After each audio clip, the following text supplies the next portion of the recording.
that while blue often relates to the Virgin Mary and purple to royalty and reflection, blending pagan traditions with Christian symbolism to create the festive palette we know today. Um, so yeah, that's what the different traditional colors mean.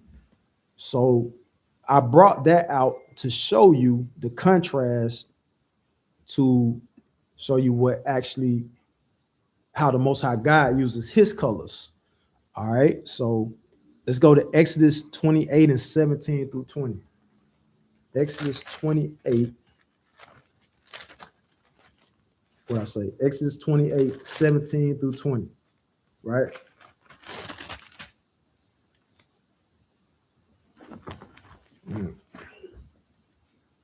17 through 20. And thou shalt set in it settings. Hey, look, y'all, I got new glasses, but I got to get a new Bible because my Bible, the words are still too small, man. It's the words are still too small. Where I'm at, Exodus 28 and 17 through 20. Exodus 28, 17 through 20. Let's look at this. And thou shalt set in it settings of stones, even 4 rows of stones. The first row shall be a sardius, a topaz, and a carbuncle.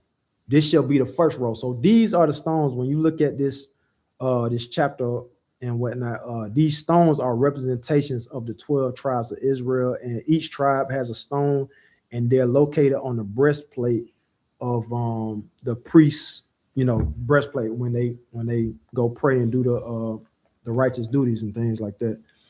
All right, and the second row shall be an emerald, a sapphire, and a diamond. In the third row, a ligure, an agate, and it, and then and an amethyst. All right. In the fourth row, a beryl, and an onyx, and a jasper.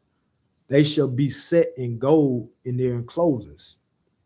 So why did I bring that out? Because hey, Most High got different colors too.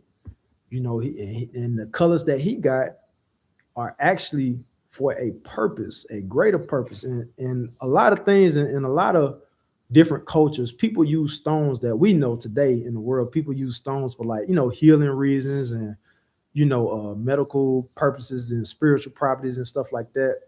So just imagine why the Most High is using these stones, these colors to be on Aaron's breastplate, on the priest's breastplate.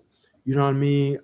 If I'm not mistaken, somebody put in the comment section where I could find about the stones being on each of the uh, 12 gates in the kingdom of heaven. These stones are actually, they do something. I mean, when you look at Most High's technology, he's not just doing stuff just out of, coincidence.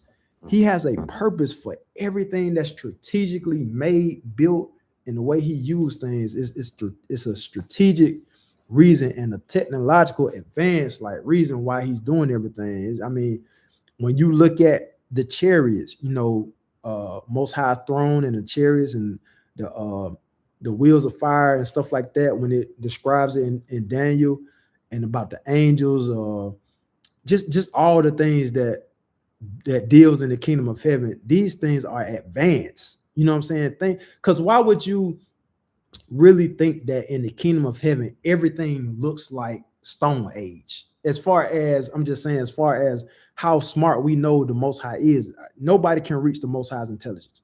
His technology and all his things are way past. See this phone right here? You see this phone? This is Most High is looking at this like he looks at this the same way we look at cavemen using inventing fire. He see Most High is looking at this like, y'all really think y'all doing something with the iPhone? And then the iPhone 17 just dropped. You know what I mean?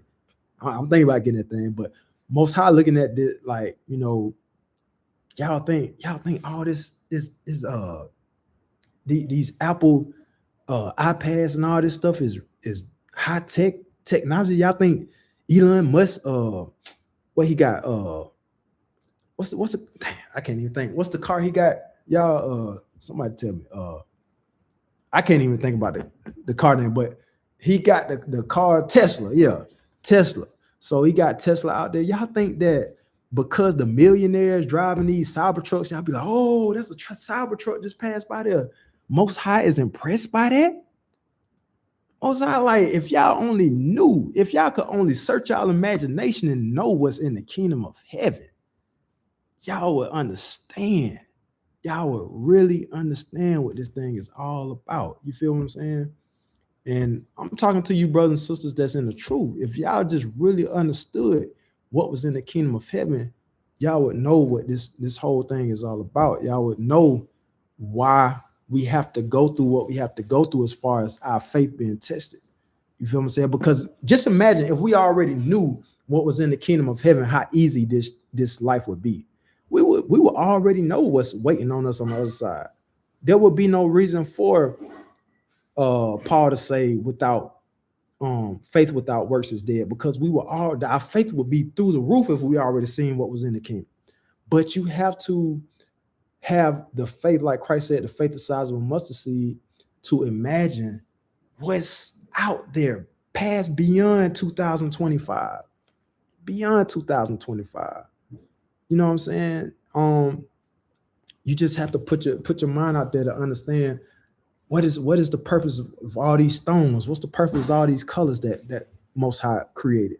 Let's look at some more colors. John 19:2. Let's look at some more colors. John 19:2.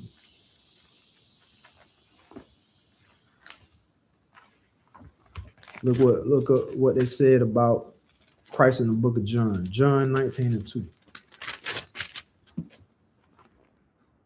And the soldiers platted a crown of thorns. Remember when Christ was getting ready to be crucified? The soldiers platted a crown of thorns and put it on his head.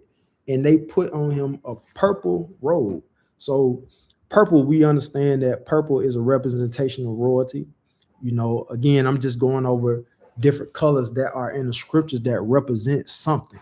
You know what I'm saying? Because the colors of what they call Christmas don't really represent anything, to be honest with you. It's just stuff that they, kind of came up with and they modernized and, commercialized and stuff like that. But we know purple to be a color of royalty. Christ was clothed in purple, and they did that to mock him. I'm just using that as an example, that story, but the purple was used to mock him as being king, because he called it, the Pharisees and Sadducees said, he is a king, so let's mock him and put a crown of thorns on him and dress him up in purple, whatnot like that. Let's look at some more colors in the scriptures. Revelation chapter 19, verse 8. Revelation chapter 19, verse 8. You know what I'm saying? Let's see what these different colors mean. Revelation chapter 19, verse 8. And to her was granted that she should be arrayed in fine linen, clean and white, for the fine linen is the righteousness of saints. White linen represents the righteousness of saints, just like what they were saying with the Christmas color white.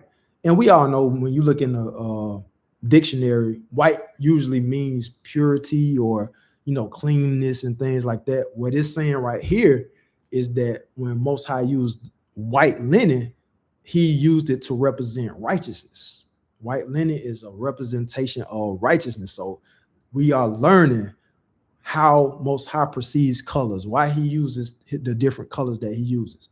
Revelations chapter 21 and 18. Let's check out another color. Revelations chapter 21, verse 18. And the building of the wall of it was of jasper, and the city was pure gold, like unto clear glass. Boy, that's beautiful. That is beautiful. That is beautiful. It said the city in heaven, and the building of the wall of it was jasper, and the city was pure gold. Not only pure gold, now look at this, like unto clear glass. Just imagine that. Just imagine that. You know what I'm saying? Hey, that's what we want to get to.